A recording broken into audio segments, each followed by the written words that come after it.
And because this is a webinar, this is set up as a webinar meeting rather than a Zoom meeting, slightly different. So throughout the session, if you do have a question, could you pop that in the Q&A box? You should see that at the bottom bar. There's a chat function, but there's also the Q&A. So pop that in there. And when there's a natural pause, I will interject with Emma with a question that you have, and we'll run the questions throughout the whole session. All right, so my name's Heidi. I'm the relationship manager here at Volunteering New Zealand. It's lovely to host so many of you today. And a great big thank you to Emma, who's going to be running the session. I'll be in the background just here with my video off. But just bear in mind, if you do have a pertinent question, pop it into the Q&A function on the bottom of your ribbon, and I'll read those out at pertinent points in the session. All right, I'll let you go. Off to you, Emma. Off you go. Great, thank you, Heidi, and hi everybody. Kia ora koutou. It's really nice to be here talking about privacy. My name is, as Heidi said, is Emma Pond, and I'm a director and principal of Simply Privacy, which pretty much does what it says on the box. We provide privacy training, consultancy advice to the private sector, the public sector, the NGO sector. By way of background, I used to be a lawyer working in this space, but now I'm got a consultant hat on, slightly different. I have been working in this sort of privacy field for over 20 years. I find it really interesting. Always some new things to think and learn about. And it's about people, and I find people very interesting. So that is sort of what's kept me in this sort of field. I've come along today to do a privacy for beginners sort of session. So I know that in the volunteer space, there are a lot of things to think about, including in terms of compliance, and privacy is just one of those things. So the goal of the session today is to just kind of give you a real baseline of, what do you need to think about in terms of privacy when you are managing personal information within your organisation. As Heidi said, really happy and keen to take questions as we go through. I think that works better than trying to remember what you wanted to know about at the end. So if you pop them in the Q&A, Heidi will ask me, and we'll go from there. I've got a presentation that I'll run through, and I'm really happy to share that with Heidi to share with the rest of you as well. I'm also just going to say that I've got my dog in here with me, and so far he is fast asleep and should be remaining that way. But if he comes to life and is annoying, I'll have to get up and check him out, but hopefully he won't. Great. Okay, so I'm going to share my presentation and just get started. So let me just do that. You should be able to see that, and it's the right version, privacy for beginners. And that is what we're here to do today. Yep, thumbs up, Heidi, thank you. Brilliant. So this is what we're going to look at today. Just a little bit about what is privacy in terms of what am I talking about when I'm talking about privacy, because it is one of those things that can mean different things to different people. And then we're going to do a really high level kind of cruise through the key piece of legislation that governs privacy in New Zealand, unsurprisingly called the Privacy Act. And as part of that, we're going to talk about what do we mean by personal information? What does that actually mean? Because the definition is really key to whether you have to think about your legal obligations in respect of that data. What you need to think about when you're collecting information, what you need to think about in terms of information security and keeping it safe, and then using it and sharing it. And we're also going to talk about how long you keep it, because I know that's a bit of an issue for many organisations. We're going to talk about how you handle people asking for access to their information, their right of access. And we're also going to talk about privacy breaches, because that is often when the first time organisations really have to think about privacy, unfortunately, is when something goes a bit wrong. So we'll talk about how to handle that and what your sort of compliance obligations are if you do have a privacy breach. So that should take us, if we get some good questions going, that should take us the full time, and definitely won't go longer. Brilliant. Okay, so what I wanted to sort of kick off with is to talk about, I guess, from a quite high level philosophical point of view, is what's privacy and what is it and what isn't it. And I think if you sort of get yourself above the kind of legal compliance obligations around privacy, and you think about what is the point of having a privacy law, where does it all come from? It's essentially a piece of human rights law That's why we have privacy laws. It's because we have signed up to a range of international instruments that say privacy is a human right that people need to be able to protect and exercise. And so that means we want organisations that handle their personal information to have certain obligations to allow that human right to flourish. So when I'm talking about privacy, I would encourage you to sort of think about it in the sort of more high level rights-based way, which is that it's about people and it's about trust. And I think that's keyword trust there is really important one to hang on to. People are trusting you with their personal information. Some of it very sensitive. Some of it, you know, if it was misused or lost or given to the wrong person, could cause them harm. That trust is really important. If they don't trust that you'll handle the information in the way that you should or say you will, and that trust disappears, very hard to get back. Like trust in any scenario, but same in privacy. Privacy is, from a rights perspective, it's about giving people autonomy over their own information, which helps in terms of their own personal dignity and the ability to exercise choice over who has access to their information. Importantly, though, privacy is not just about individual rights, it's about organisations being able to use data that they have collected from people in fair and reasonable ways. So it's about rights, but it's also about the ability for organisations to use that information to do what you need to do. What privacy isn't is just very limited concepts like secrecy and confidentiality. Those things are part of privacy, but privacy is a lot more than that as well. When we get into talking about what's personal information, it's not just the secret sensitive stuff, it's anything about a person. And so you have to really broaden your outlook. Privacy is never going to be a barrier to protecting people from harm. A really good rule of thumb with privacy is that safety trumps privacy. If there's anyone at risk and you think, oh, I can't really share their information or I can't use their information to help them because of privacy, I would say no, that's not the case. Safety trumps privacy. It's obviously a bit more detailed and nuanced than that when you get into it, but that basic rule is a really important place to start and to hold to. And privacy is never going to be sort of related to that, something that stops you from sharing information with the right agencies. So a really good example, child protection. There's nothing in the Privacy Act that's going to stop anybody from notifying a child safety issue, a child protection issue to police or oranga tamariki. It's just not there. You just go ahead and you do what you need to do in that space. So in terms of, that's, I guess, the high level, what's privacy, what it's not. And I think this is a nice way to, if you are responsible for privacy in your organisation, it's a good way to talk about privacy. Not just we have to comply with our legal obligations, but it's really important that we do privacy right so that people can trust us and that we can get the value out of the information that we need because of that. So that's the sort of philosophical start that I sort of come from. Before we get into the legal stuff, I do think it's helpful to look at some kind of survey results. I always think it's nice to put this stuff in context. And this is taken from the survey around privacy that the Office of the Privacy Commissioner did in March this year. And it's just kind of gives you a bit of a sense of what your people you're dealing with think about privacy, because it's kind of a New Zealand survey. So 2/3 of New Zealanders are concerned about businesses sharing their information without permission. And this is a higher number than are concerned about the government. So I think that speaks to people maybe having a little less trust that the private and NGO sector have the right privacy processes and controls in place, would be my take there. And lots of people are concerned about AI. And I don't know if that's something that many of you are involved with or using or thinking about using, but it is something to think about because people are a bit nervous about it. I'll talk a little bit about it later, about the other risks involved as well.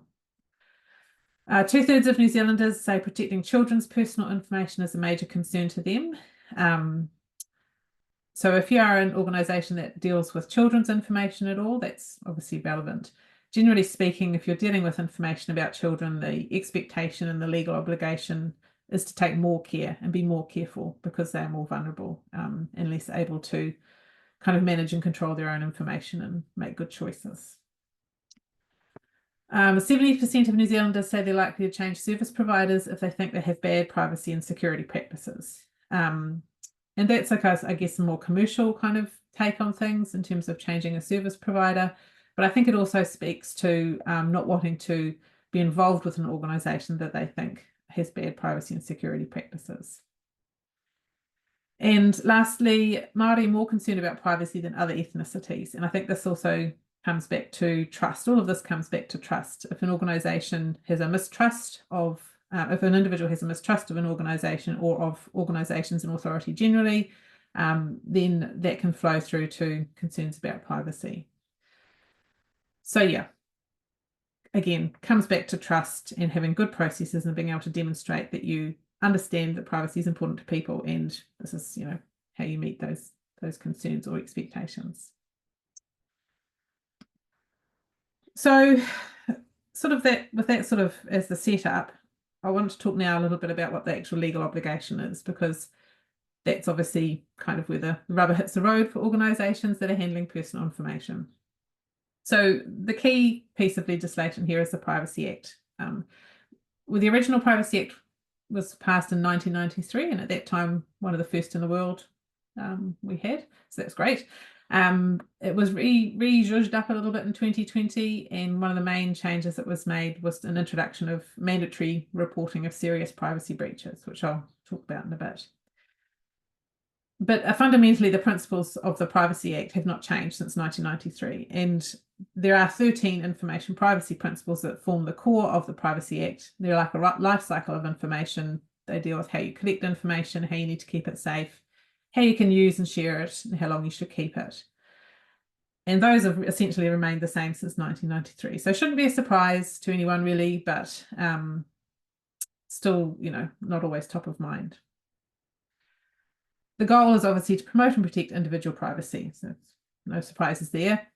These information privacy principles are just referenced. They are mandatory, you have to comply with them, but they are very flexible. And I think that's when we start talking about, you know, what they actually say in a minute, you'll get a sense of that flexibility. I might be a bit biased, but I think the Privacy Act is a very common sense piece of legislation. And my sort of take on it is that if you think the Privacy Act is making you do something that just feels very wrong or harmful or ridiculous, I would say go back and have another look, because generally speaking, it's intended to help you do what you need to do as an organisation while at the same time protecting privacy.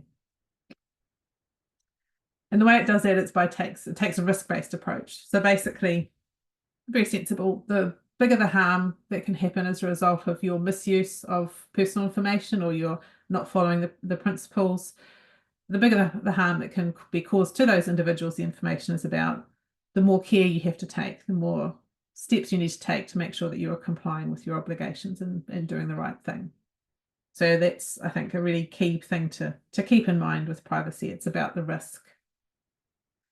Another way to think about the Privacy Act is that it has been described by the courts as a how-to manual, not a do not do list of things you can and can't do, which gives it that flexibility and kind of adaptability, but it also means, unfortunately, for those of us that have to work with it on the ground, a lot of grey, not often, yeah, not a lot of black and white where it's really obvious what you have to do sometimes. So you have to sort of feel a little bit comfortable working in the grey sometimes when you're dealing with people's personal information.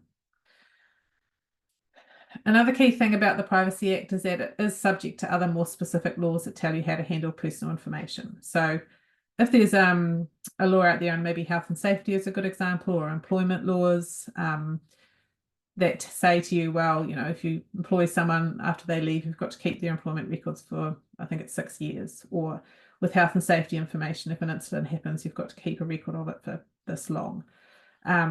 Or you must report information to WorkSafe. Those sorts of obligations that tell you what to do with personal information in a specific way will override the Privacy Act.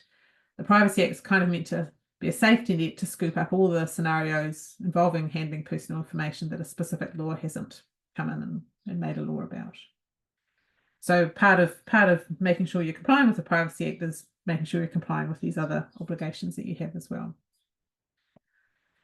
In terms of enforcement and penalties, it's a bit wet bus ticket land, unfortunately, in New Zealand. We don't have a our Privacy Commissioner doesn't have the ability to penalise or fine people for breaching the Privacy Act. There's a few little offences in there which have some, monetary fine attached to them, but generally speaking, our privacy regulator works to resolve complaints, settle them, and if they can't, then they can go off to courts where it's sort of like a civil damages regime. This is really different to other countries overseas, and we're very much behind the 8 ball on this. Most of our trading partners in most countries around the world who have privacy acts, which is an increasing number, do have a penalty regime. So, for example, in Australia, they've had penalties for a while, but they've just really upped them last year. And now if you have a really bad privacy breach in Australia, you can be on the hook for up to $50 million of penalties, which is obviously a great incentive to not have a privacy breach. I just can see that question there from Dawn. Is the HIPC a more specific legislation or a code alongside the Privacy Act? That's a good question. The Privacy Act gives the Privacy Commissioner the ability to create codes of practice. And there's quite an unusual power because they don't go through Parliament, but they're a regulation, they have the force of law. And the HIPC, which is the Health Information Privacy Code, is one of those codes. So the point of a code is that the Privacy Commissioner takes the principles in the Privacy Act and tweaks them for a particular sector or industry. And health is obviously a really important one because health information does require a few different considerations to non-health information. So the HIPC, if you are a health agency, that's what you look to for complying with the principles. They're called rules in the code.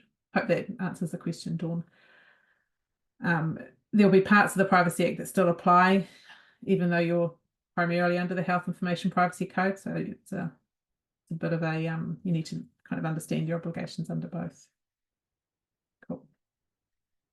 There are some other codes as well, credit reporting, telecommunications, but the health is kind of the most widely known one. And the last thing I'll say on this kind of introductory section here is that one of the requirements under the Privacy Act is that every organisation has to have a privacy officer.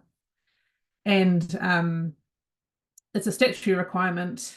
If you don't have a privacy officer in your organisation, you're obviously not complying with that statutory requirement. So really important to have someone that is wearing that hat.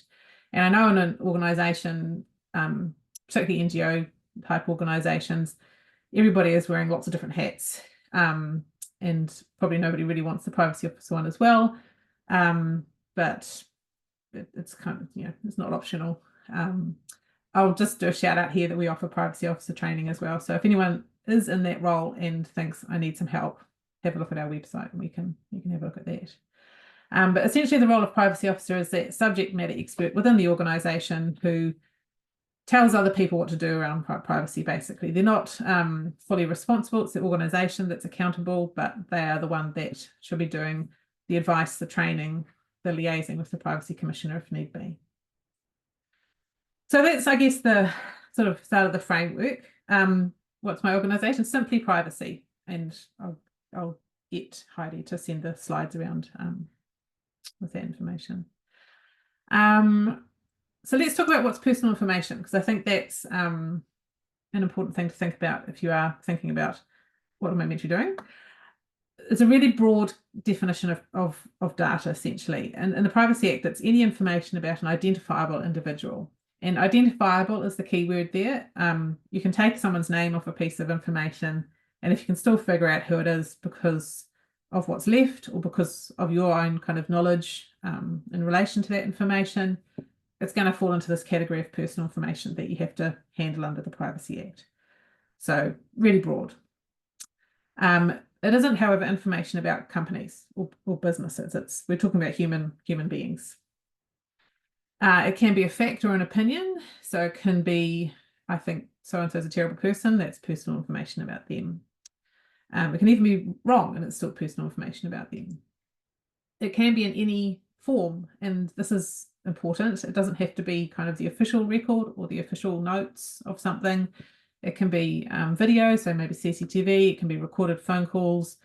It can be your Teams chats between colleagues talking about someone. It can be texts that you're sending for work purposes. All of this stuff, the organisation is considered to hold it and therefore be accountable for it under the Privacy Act.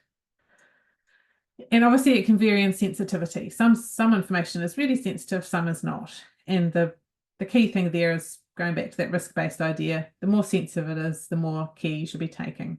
So the more security safeguards you have in place, the less people have access to it, all that sort of thing.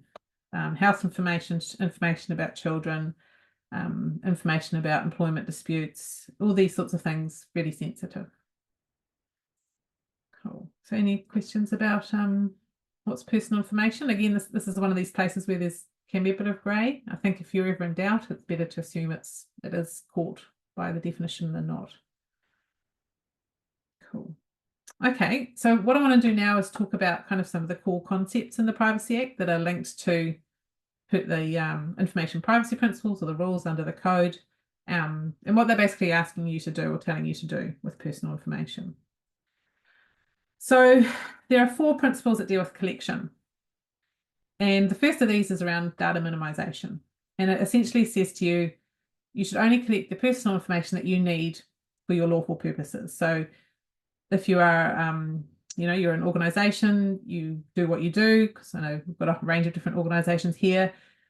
You should only be collecting information that you need to fulfill those purposes, which makes sense. I mean, why would you collect information you don't need? That's just going to cause hassle and pain and, admin. So data minimization is a key part of privacy.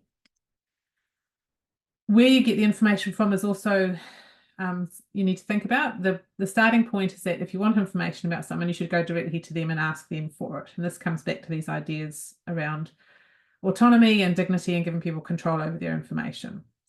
It's not always going to be possible or what you want to do. Sometimes you're going to want to go to a third party and collect information about someone. And there are a bunch of exceptions under this principle 2, which allow you to do that. So if you're in that situation, you want to collect information about someone, but not directly from them, look to those exceptions and see what works. The main one, the best one is consent. So if someone says, yes, you can get information about me from someone else, then you're golden. So job references is a good example, references generally. If someone says, yes, I'm keen for this job, you can go and get a reference from this person, then that's what you can do. Transparency, making sure that people know what you're doing and what you're going to do with your information. This is a really important one. If you get this one right, kind of everything else will fall into place for you. How do you do this? Generally speaking, people have they have a privacy statement potentially on their website, and they'll tell people about this privacy statement or link to it when they're collecting information, say on a form, or they might be having a conversation with someone if you're doing a sort of face-to-face collection and saying, look, can I ask you these questions? It's for this purpose. The key thing, what you're trying to achieve here, what the law's telling you to achieve, is that people should not be surprised with what you do with their personal information. If they're surprised, they're like, oh, I didn't know you were going to share it with them, or I didn't know that's what you're going to do with it. You've probably fallen down on this obligation here.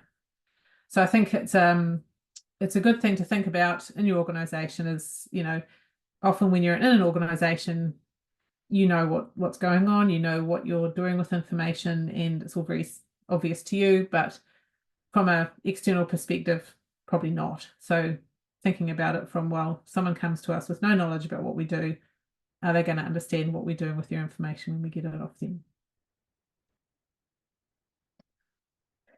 And then the last of these collection principles is about how you go about it. This is kind of looking at things like what technology you're using.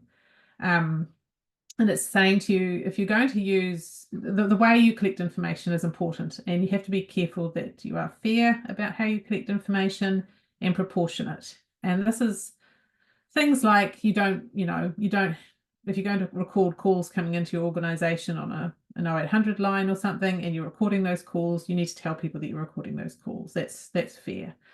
If you are thinking about putting in some CCTV in your premises to make sure that for security reasons, you need to make sure that you are telling people that you're doing this. So signage, that sort of thing. If you're collecting information from children, you have to be really careful that you're being proportionate. You're not using really sort of unfair ways to collect information about or from them. An example of that, there was a school that was having problems with people going and vaping in the toilets, kids going and vaping in the toilets. And they thought, well, the solution to this is to put a biometric fingerprint scanner on the doors of the toilet so that we know exactly who's gone in. We'll get everyone's fingerprint scans on record. We'll know who's gone into the toilet. And if there's some vandalism after that, we'll be able to find the culprit. That's totally over the top in terms of collecting super sensitive biometric information for a purpose that doesn't warrant that. So that would be a breach of principle 4 here. A bit of a long-winded way to get to that point, sorry. So those are the collection principles. Before you start collecting, you need to think about all of these things. Am I only getting what I need? Am I getting it from the right place? Am I telling people clearly? And am I being fair? Those core things. Can I keep a written record of a phone call without telling the caller? I only need to tell them if we're keeping a verbal record. No, you need to, if you are collecting information about someone and you're going to use it for a purpose, you need to tell them what you're doing. So you might do that in a privacy statement that they have been given the opportunity to see. You might do it on an IVR on a call. That's pretty common. It depends sort of what your setup is, but you'll all have rung into places where it says, we record the call for training and quality purposes. You could also, say when you're on the call, I'm just making some notes of this. Yeah, no surprises is the key there. I think most people would probably expect you to keep a record, so you have that sort of in your favour. But I think this is where a privacy statement can be really important, because you can put all these sort of things that might seem a bit obvious to people in there, and then you just it's really clear to everybody and there's no questions really about that. Cool. Okay. So let's talk about security. So this is sometimes what people think about most when they think about privacy, is keeping information safe, not getting hacked, not getting subject to phishing attacks, that sort of thing. And that's really important. One of your obligations as an organization handling personal information is to make sure that you keep it safe. And you want to the goal is to make sure that it's not used, accessed by the wrong person, someone that doesn't have authority to use or access that information, that it's not lost, that it's not altered without authorization. So basic information security. And there's technical and organizational security measures. So there's all your IT security stuff, which I am absolutely not an expert in.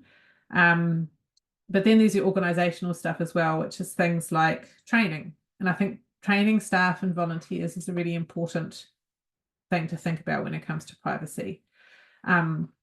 If your staff and or volunteers have access to personal information about your customers, your clients, other individuals, then they need to know what the expectation is of them in terms of handling that information. They need to know what the law says that they can and can't do, basically, on your behalf. There are some really good free Privacy Commissioner modules available that you can use. If you go on the Privacy Commissioner website, there's a whole e-learning section, and they have lots and lots of different training modules. The main one, called Privacy ABCs, is like half an hour, and it's pretty generic. Anyone can do it. It doesn't matter what sort of sector you're working in, it'll be useful. You can get a little certificate at the end of it. But they also have ones that are like health specific or dealing with children and things like that. So I think if you want to train your staff in privacy, that's an excellent and free place to start. I'd also sort of say it's really important to get people at induction when they come into your organisation. That's when they should be told what the expectation is around privacy. Thinking about who has access to personal information in your organisation, it should be on a need-to-know basis only. And the more sensitive the information, the more strict you have to be about this. So have a think about how you store your information and who has access to it. And do they need to? Is that something they need for their job, or can you limit it? Another really core part of information security is thinking about who is handling that information on your behalf. The way that we run all our organisations now is that we use a whole bunch of digital service providers to help us. We have we have hosted storage, we have things like SurveyMonkey and MailChimp and all these sort of third-party digital service providers who are great and enable us to do what we need to do pretty cheaply. But they do have, if they have access to the personal information that you're accountable for, you need to make sure they're a safe pair of hands, because you will be accountable for any breaches that they have or any misuse at their end. Generally speaking, those big providers are pretty good. The ones I just mentioned, they are, if a good rule of thumb is that if they are operating in Europe, they have to comply with European privacy laws, which are way stronger than ours and have huge fines. So if they're complying with those, that's a pretty good standard to go, okay, feeling pretty comfortable about that. But it does come back also to how sensitive is the information you're sharing with them. If it's really, say, for example, sensitive health information, then you would probably want to do your own due diligence as well and just be really comfortable that they're a safe pair of hands on your behalf. The other thing I'd say is that it's important in an organization to have a culture where people feel they can talk about privacy and things that they're concerned about when they make mistakes, and sort of not worried that they're going to sort of get their hands chopped off or anything. Organizations where it's generally frowned upon if you make a mistake tend to be ones that have a lot more mistakes that nobody ever finds out about until it's too late. So it's the same with privacy. And that's where the role of privacy officer can be really helpful as well, because that's who people can go and talk to if they don't feel comfortable talking to, say, a manager or a team leader. Yeah, so any questions about the information security side of things? Oh, cool. Actually, I have one myself, Emma. Just I was thinking about your previous point about think carefully about who you share your personal information with. Would it be due diligence then? For example, a lot of volunteer involvement organisations use CRMs or volunteer management systems. So before they secure that provider, I guess they could ask the provider to explain, for example, where their server is, because that data might be in America, might be in France, or so I just think it's worth pointing that out. That due diligence is really important if you're going to secure an IT platform from someone else. Yeah, I think that's really key. It should be part of your procurement process. It should be, add privacy to the list of things you should be thinking about, as well as cost and usability and integration with your other systems. You want to be like, and what do you do for privacy and security? Show me what you've got, and any organization that is saying, oh, don't be silly, or well, we can't really show you anything, but we're all good. That's a bit of a red flag. Yeah, and you want to look at the agreement as well, the contract. You want things in there like you want them to promise to tell you if they have a breach, them to help you resolve it. You want them to be promising that they won't use your information for their own purposes. That's a really key one. Yeah, so there's some really core things that you want to be looking for. There's a piece of jargon called it's called privacy impact assessment that organizations are encouraged to do, and they're quite widespread in the public sector and in the kind of corporate sector, where if you're going to get a new system or a new platform that's going to handle a lot of personal information like a CRM, then you do, as part of your procurement process, a privacy impact assessment, a risk assessment, along with your information security assessment, and you ask a set number of questions and kind of make a judgment call. And there's a template on the Privacy Commissioner's website that you can use for that. Oh, excellent. Yeah. So you don't need to use it for everything, but you could use it. It'd be really helpful for those sorts of procurements. I have a question as well from Dawn. She's thank you, Dawn. She says, not sure if this fits in here, but could you speak to interagency sharing of information? Yeah, I mean, I'll get to use and disclosure in a second. But yes, I know it's a very complicated and broad topic. So we'll, maybe when we get there, Dawn, if you had a particular question or issue, that would be good. So okay, well, let's carry on. I will talk, before we talk about use and disclosure, let's talk about individual rights. There's a really core right in the Privacy Act that we all have, in respect of any entity that has our personal information, and that is that we can ask for access to it. So everybody that you hold personal information about, including your volunteers, including your staff, including your clients, your customers, they have the right to ask for access to and seek correction of the information you hold about them. Very strong right means a bunch of compliance obligations on you as an organisation. There's some really core things like you've only got 20 working days to respond to these requests.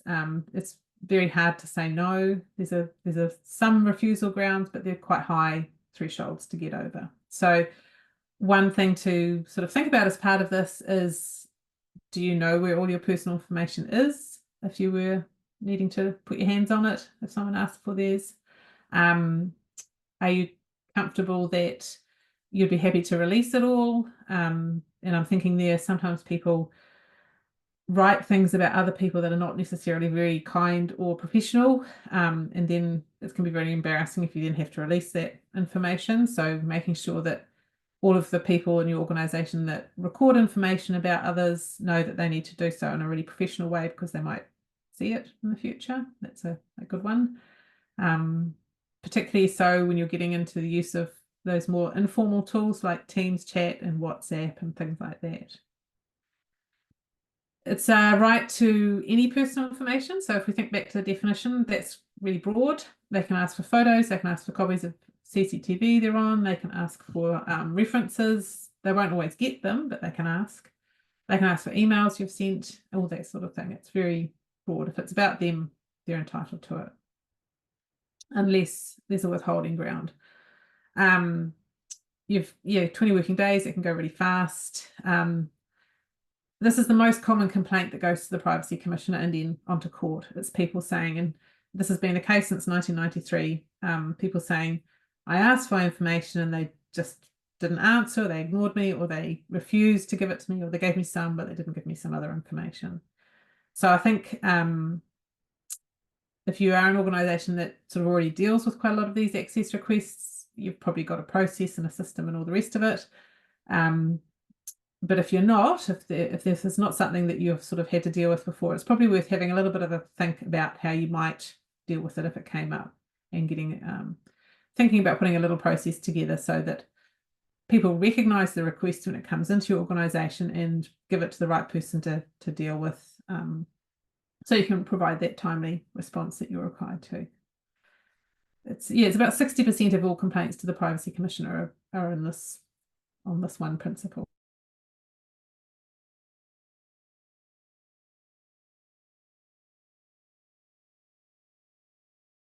Use, disclosure and retention.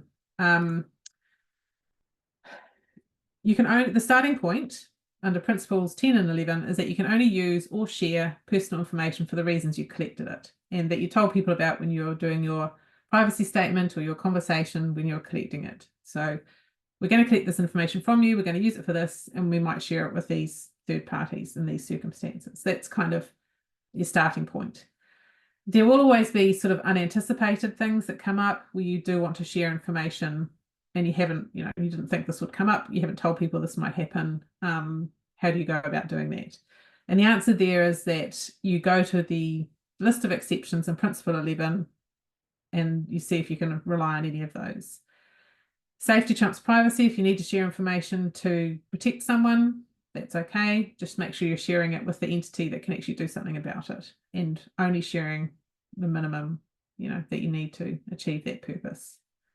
I think the more thought you can put into who you might be sharing with information with at the beginning, and you tell people about that, the easier this part of it gets. There are some other laws that do allow a lot more sharing freely, and if you're working in the family violence space, there's obviously overrides there in the legislation that allow a lot more sharing between social services organisations involved there. So I think that's probably, I know there's a lot of good guidance about that on the I can't remember which website it is now, must be Justice, I think. I don't know if that answers your question, Dawn, but jump in if not. I can see a question there about if a referee has said they don't want their references to be shared with the applicant, how does that work? That's a good question. If you have said to, if someone has said, yes, you can get a reference, here's my permission to go to that person and get the reference. If you then say to the referee, this is confidential, then you can withhold it. There's a withholding ground that allows you to do that. So that should be a relief to that question there. You just have to say that it's you say, do you want this to be confidential? If you say this is not confidential, I'm going to share it with the person, then obviously you have to go ahead and do that if they ask for it. And the question there is a consent time frame. Is there a consent time frame? If you're relying on consent, then you want it to be, it will expire eventually, and there's not a set time for that. It kind of depends a little bit on the context. It always depends on the context. If you're in doubt, you go back and get it again, essentially. If you think maybe it's a bit old or a bit stale, that would be my advice.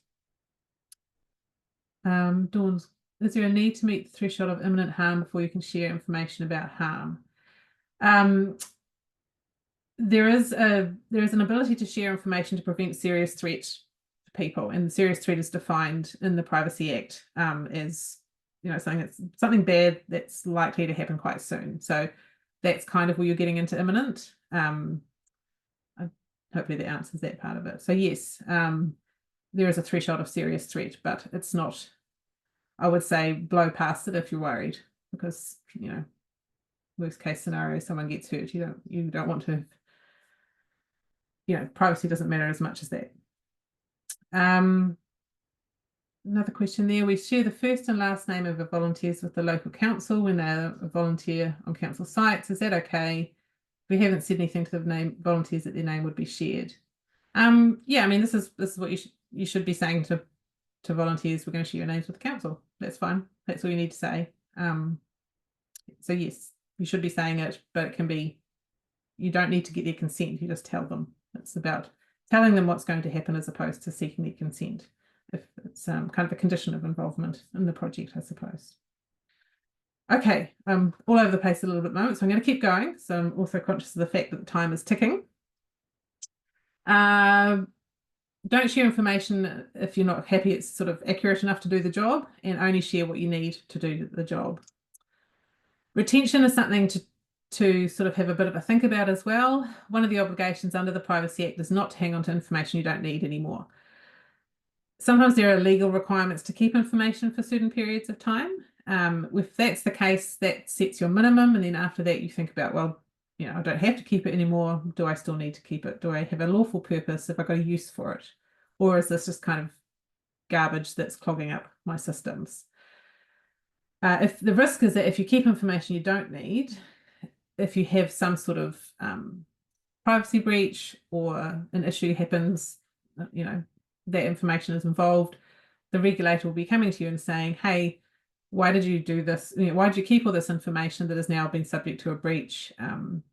You've just made this a whole lot worse for yourself, essentially. And it usually costs to hang on to data as well. So not always easy to go through the process of getting rid of stuff, but it isn't a requirement under the Privacy Act. So let's talk about privacy breaches, because I think that's the thing that worries people the most, and is often when you start thinking about privacy is when you have a breach.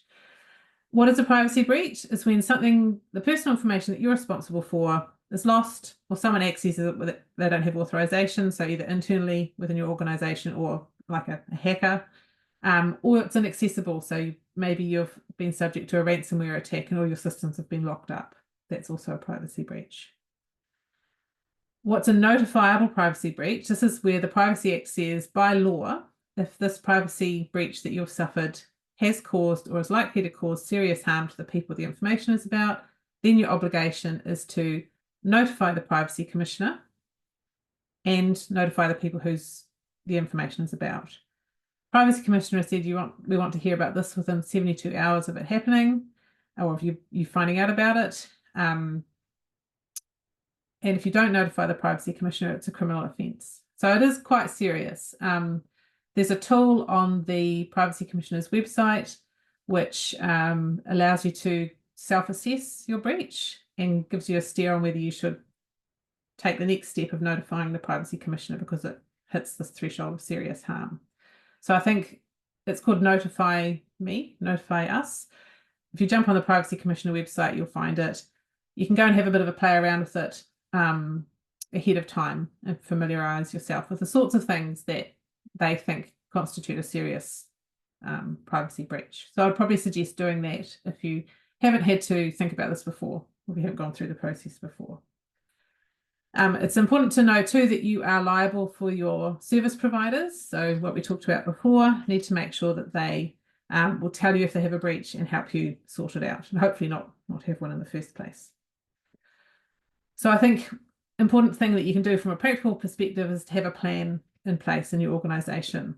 If you have a privacy breach, this is what you do, and you want your staff to know about this plan. And the usual plan is contain it, stop it getting worse, assess it. Is there something we need to notify? Is it serious? What was involved? You know, what personal information, how sensitive is it? And then after all that sort of has been sorted out, how can we prevent this from happening again? And I think if you haven't got a privacy breach plan in place, that's probably one of the core things I would say to go away and do after this. And it can be like 4 bullet points on a piece of paper, to be honest. But the key thing is that people know that what a privacy breach is and who they should talk about, who they should tell about it. Most privacy breaches are caused by people making mistakes. And there's a graph here, it's that kind of salmon-y coloured bit. 63% of privacy breaches that have hit that threshold in the first 2 years that the Privacy Act came into effect on this part were caused by people making mistakes. And that is primarily email errors, and I'll talk about that in a second. But it's other things too. It's fat fingers, people making data entry errors, sending things to the wrong address, accidentally talking about stuff on the bus, things that they shouldn't be doing, but they do anyway. And this comes back to why training your staff is really important, and also looking at where the mistakes are happening and whether you can change maybe systems or processes to make sure they're less likely to happen. And I will just talk about email because email is the cause of so many privacy breaches, as I'm sure you'll all be very much aware of. It's 25% of what the Privacy Commissioner considers above that serious harm threshold on average are caused by email, which gives you a bit of a sense of how seriously they see it as well. And there's a bunch of things you can do to make email a safer tool to use, because I don't think any of us could exist without email. One thing that I really love is putting on a time delay on your emails for external emails. This is really easy to do, particularly if you're a Microsoft 365 Outlook company or organization. Just giving you that 20 seconds or whatever it is to, after you hit send, to be able to pull it back and go, whoops, wrong attachment or wrong person is a real godsend. You should always be thinking about the sensitivity of any information in an email or an attachment, and whether you can put maybe a password protection or some sort of security protection on it. If you are an organisation that does have the ability to share, say, a link to a file, a SharePoint file or a OneDrive file, that's a way safer thing to do than send an attachment, which then can replicate across lots of people's email inboxes and all the rest of it. So I think this is kind of low-hanging fruit for an organisation to de-risk themselves in terms of privacy. So I'd say go back and have a bit of look at how email works in your organisation, whether you can tweak anything to make it less of a risk for you. There's a question there from Tony. Does volunteer personal information come under the same time frame as employee information for destruction? So retention point. The employee, there's a legal obligation to keep certain employee records. I think it's kind of wage and time records essentially. So volunteer information wouldn't fall into that. But I would say it's probably the smart thing to do would be to handle volunteer information in the same way as other kinds of personal information that you have about your employees. Treat them as employees and really when it comes to retention. If you don't have a good reason to hang on to that information, then, I would say don't. One thing I would also like to point you to is something that the Privacy Commissioner has quite recently, very recently, produced. It's called Popo Matatapu, and it's really good. It's a really good tool, a framework for organisations to follow to make sure they're doing privacy well, essentially. And it's the Privacy Commissioner's expectations around a whole range of different ways of, requirements and meeting your compliance obligations under the Privacy Act. It's on their website. It's really nicely written. It's got some templates to help you create a privacy program and checklists and things to make sure you are doing all the things that the Privacy Commissioner thinks you should be doing. There's lots of examples. They have a bunch of NGO kind of examples or small organization examples, as well as sort of big corporate-y ones. So if you haven't had a look at it, and you probably haven't because it's very new, jump on their website, work your way through it, particularly if you are the privacy officer. This is what the Privacy Commissioner expects of your organization, kind of presented in a kind of non-legal, practical way. Really helpful, I think. Lastly, last slide, and then we've got some time, very few minutes for a few more questions. I just want to sort of talk a little bit about where privacy is going, because this is, as I said at the beginning, one of the things about privacy is that there's always something new seems to think about. I think it's pretty clear that there's going to be more breaches in the future, with more significant impacts on people. It's a problem that's growing, not going away. So I think as an organisation that handles personal information, there's a lot of people out there trying to make it hard for you to do that properly in terms of information security, hackers, phishing, and all the rest of it. Plus, your people are probably being asked to do more complicated things with data or use new systems. They need some training and help to do that. Privacy regulation around the world is only going in one direction. The estimate is that by the end of this year, 75% of the global population is going to be subject to privacy laws, which is an increase of about 50% from 2 years ago, because we've had, or 3 years ago, we've had China, Brazil, and India all come on with privacy laws for their massive populations. So it's a global thing. It's not a New Zealand, Australia thing. I mentioned before Australia in the midst of reforming all their privacy laws, including much bigger fines. We're inevitably going to have to follow suit. If all of our trading partners are being much tougher on privacy than us, that's going to become an issue that we're going to have to address. So I think for organisations that are thinking, well, New Zealand Privacy Act is not too much of a thing to worry about, that's kind of the case at the moment from a purely compliance and regulatory point of view, but that's not going to stay like that forever. And then there's that whole trust component and reputational component as well. We do have some more laws coming down the line, particularly dealing with how organisations process biometrics, which is things like your fingerprints, facial recognition, all of that sort of stuff is going to become much more heavily regulated. So I don't know if any of you are doing anything in that space or thinking about it. Fingerprint scanners for timekeeping is quite a popular one. Yeah, I would say hold off until you see what this law is going to ask you to do. And just lastly, think about AI. That's a new thing. If organisations want to use AI tools, there's a bunch of risks that go along with that, including privacy risk. So it's like any kind of new procurement of a tool, you should be doing your due diligence and making sure you're using it responsibly. Terrible case I saw yesterday of a social worker using AI to generate custody reports for family court custody type issues, and it made up a whole lot of stuff about the child, which made it seem as though they were not at risk. Luckily, it got caught before it was relied upon in court, but it's a pretty terrifying example.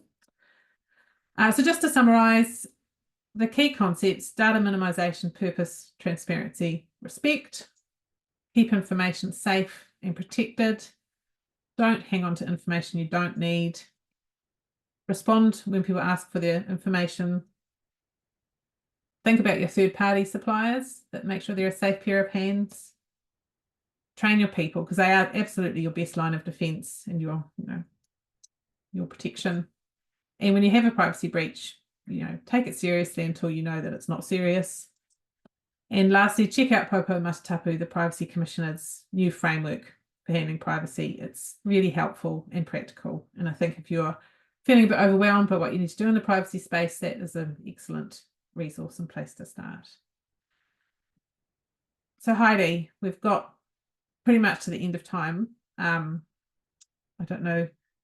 I think Marvellous, very well kept to time. Marvellous. Is there anyone who've got any more questions? We've got one from Mikisu here, which is an unusual question. I'll read it out to you. In the memoir/biography space, is there a distinction on who is identifiable? So, for instance, the information may be obvious to a family member or close friend, but not to a neighbour down the street. Well, if you're just writing, if you're writing fiction, I wouldn't worry about the Privacy Act. Or if you're writing something just for your own purposes, the Privacy Act's not really doesn't really look at memoirs and biographies. That's kind of out of scope. But it is identifiable in the sense that if anyone can tell who it is because of their own personal knowledge, that brings it into scope of personal information. But you'd probably be worried about it's definitely identifiable, but if you're making sort of saying terrible things about people, you're probably more worried about defamation than privacy law. Very interesting. Anyone else got any more questions? The last minute or two? Put them in the Q&A. You obviously answered all their questions already. Well, thank you so much, Emma. I learnt so much as well. I was sitting there going, oh, blimey. You framed it really well. It was very accessible, very logical. So thank you very much for your time and efforts. And thank you all for coming along today, all 35 of you. That's awesome. Emma's happy to share the slides, so I will send those out to you later today. I will just stop the recording. Bear with me.